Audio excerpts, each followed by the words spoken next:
Assalamualaikum warahmatullahi wabarakatuh. Berjumpa kembali bersama sahabat Pon TV. Dan di tangan saya saat ini adalah handphone Redmi Note 5 dan kasusnya adalah mati total. Dan keluhan dari konsumen itu adalah di charger semalaman, di saat di pagi hari dinyalakan kembali, handphone sudah tidak bisa mau hidup sama sekali.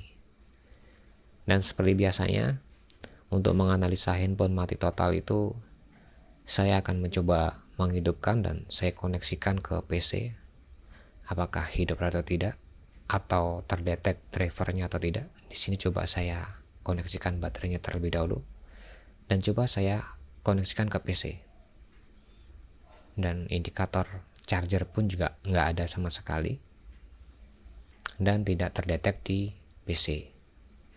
Jadi ini udah kategori mati total ya.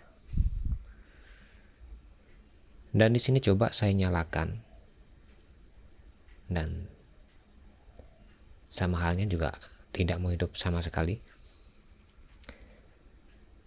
Baik, analisa yang pertama biasanya yang akan saya lakukan adalah mengukur hambatan dalamnya dulu di konektor baterainya. Dan di sini coba saya akan ukur menggunakan avometer digital Sanwa. Probe saya taruh di logo ohm atau lambang ohm. Dan probe merah saya taruh di ground dan probe yang warna hitam saya gunakan untuk mengukur. Di sini saya cek hambatan dalamnya kategori drop ya, 257. Soalnya rata-rata itu menurut pengalaman saya hambatan dalamnya itu kategori normalnya di angka 350 ke atas ya. Ini 258 volt. Jadi kategorinya posisi hambatan dalamnya pada jalur konektor baterai ini drop. Dikarenakan drop, nanti kita akan coba ukur atau kita cari atau kita tracking jalur dari konektor baterai ini kemana arahnya, mungkin ke IC bagian mana, dan ini coba saya akan tracking. Di hambatan konektor baterai itu akan ada namanya jalur feedback, dan feedbacknya akan saya tracking dan saya akan fokus dengan nama feedback. Ini bukan, dan ini adalah jalur feedback. Dan jalur feedback ini nanti akan melewati kapasitor yang terpasang secara paralel di C620 tersebut dan akan masuk di IC U501. Jadi ini IC-nya. Dan di sini coba akan saya cari. Karena ini kasusnya di charger semalaman, saya juga akan fokus di jaringan chargingnya ya. Pertama-tama saya akan fokus ke jaringan VBus, jalur VBus. Ini adalah jalur VBus dari konektor charger. Setelah itu jalur VBus ini akan saya telusuri juga kemana arahnya, apakah melewati OVP atau tidak. Dan di sini ternyata langsung masuk di IC U501 ya. Ini SMB, IC charging. Jadi IC charging ini nanti akan ada dua, PM sama SMB-nya. Dan kita kembali lagi ke awal tadi itu. Baik. Jadi untuk Redmi Note 5 ini nanti tidak ada OVP-nya, jadi dari VBus akan langsung masuk ke IC U501. Dan saya akan coba melihat di mana posisi IC U501 itu. Dan ini nanti C617 ini juga bisa dijadiin terduga ya, tapi belum dijadikan tersangka. Soalnya kapasitor C617 ini dilewati oleh USB VBus dan terpasang secara paralel dan berpotensi terjadi short. Tapi belum tentu kapasitor tersebut short. Di sini saya akan coba cek U501 itu terpasang di bagian mana di mesinnya. Coba saya kecilkan. Ternyata di bagian sini. Baik, di bagian belakang ya. Oke, posisi sudah ketahui dan ini nanti yang akan saya ukur terlebih dahulu. Ini soalnya salah satu kapasitor yang tersambung dari Fibus. Dan yang dari Fibus tadi kapasitor apa ya? Coba saya cari terlebih dahulu. Yang dari Fibus, ya ini kapasitor C620. Jadi nanti saya akan fokus di dua kapasitor tersebut. Coba akan saya ukur.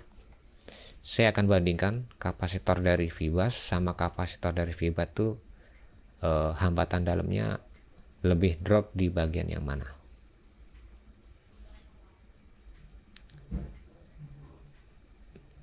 Baik, di sini untuk analisa selanjutnya untuk memastikan handphone ini short atau tidak.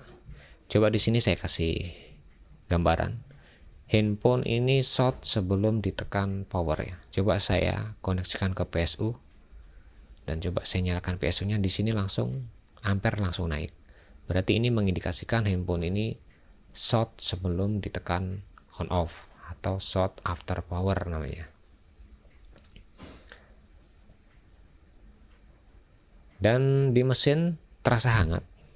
Hangatnya adalah di bagian IC yang sesuai yang kita cari atau kita tracking di skema tadi itu di area U501. Tapi saya belum tahu persis di bagian mana yang bermasalah. Apakah di kapasitor yang sudah kita jadikan terduga tadi itu atau mungkin IC-nya sendiri. Jadi untuk pertama kita harus membongkar kalengnya tersebut supaya bisa kita mengukur di bagian komponen di bagian dalamnya. Dan untuk membongkarnya nanti harap hati-hati dikarenakan di bagian bawah juga ada banyak komponen. Dan di sini coba mesin saya lepas terlebih dahulu. Di sini video saya percepat biar tidak memakan durasi.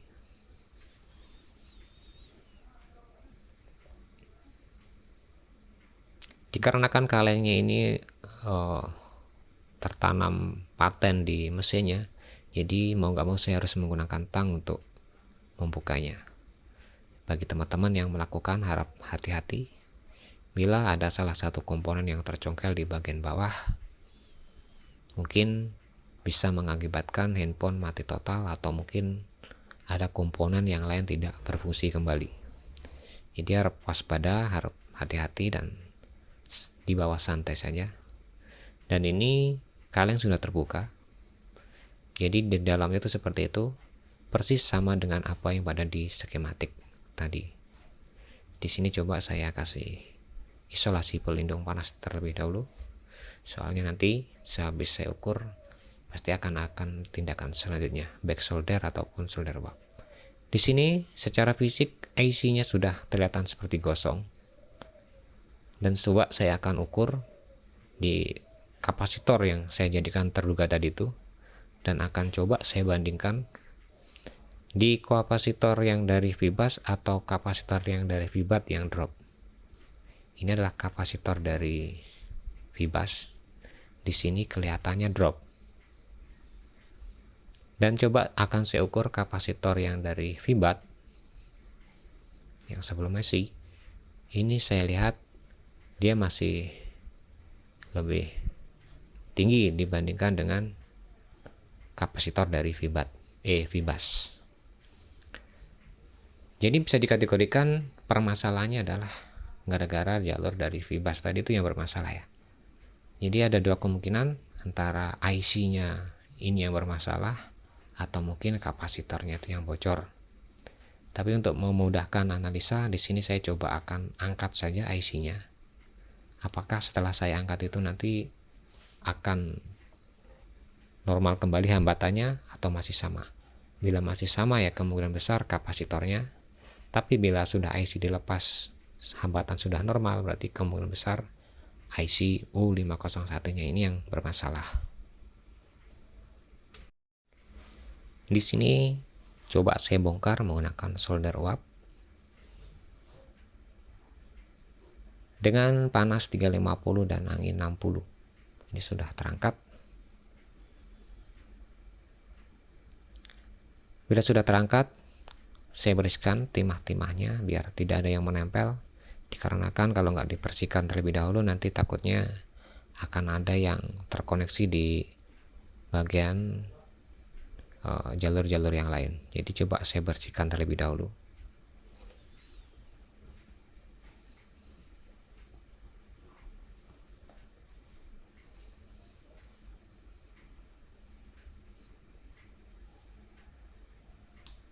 Bila sudah bersih, terasa sudah bersih, kita bersihkan dengan thinner.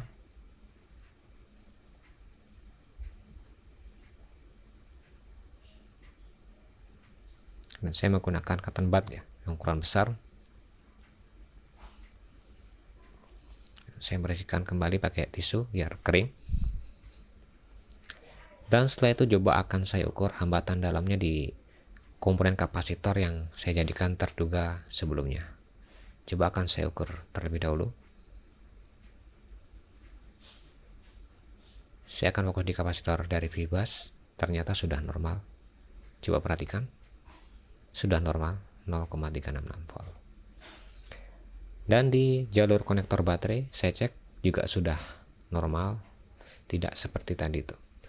Dan ini adalah IC yang saya gunakan untuk mengganti IC yang rusak tadi itu, PM660002. Ini bisa didapatkan di all shop juga sudah banyak. Tapi untung-untungan kadangkala beli 4 atau beli 2 kadangkala yang bisa digunakan 1. Ya, saya kurang tahu persis permasalahannya di mana. Apakah karena saya terlalu kepanasan memasangnya atau mungkin karena ini IC bukan yang baru ya, atau mungkin copotan. Jadi ini sementara IC coba saya pasang menggunakan panas 350, angin 60.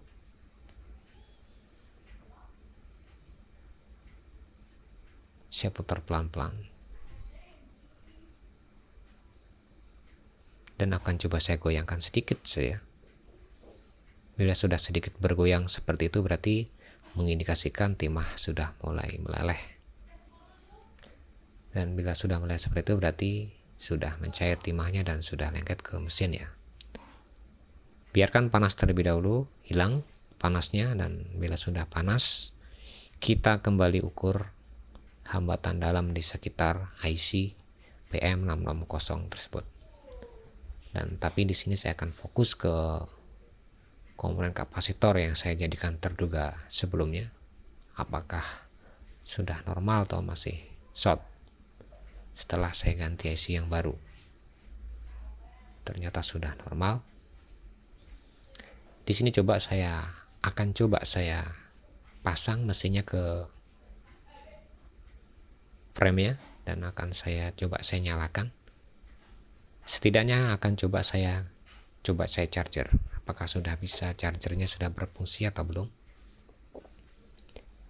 Tapi sebelumnya jangan lupa dibersihkan terlebih dahulu dikarenakan sisa fluk-fluk tuh masih nempel. Dikhawatirkan fluk nanti kalau sudah panas, kalau nggak kita bersihkan akan mencair dan akan menyebabkan konsleting ya. Coba sementara masih saya rakit dan akan saya charger. Alhamdulillah, nampaknya logo baterai sudah ada. Dan kita akan tunggu apakah persentase baterainya bertambah atau cuman nampaknya masih ada 1%. Kita diamkan sejenak terlebih dahulu biar naik persentasenya mungkin minimal 5%. Kalau sudah 5% coba nanti akan saya nyalakan. Ini masih 2%.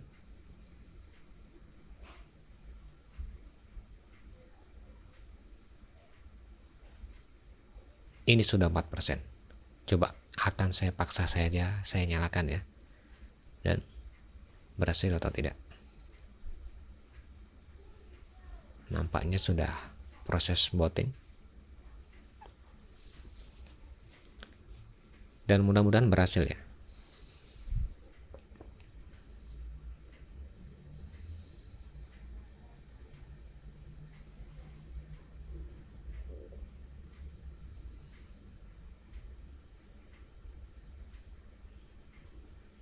Kita tunggu beberapa saat.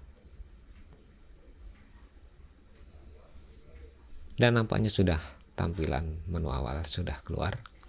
Jadi sekian cara penanganan kami menangani handphone yang mati total dikarenakan di charger semalaman dan kasusnya short sebelum ditekan on off. Akhiri, wassalamualaikum warahmatullahi wabarakatuh.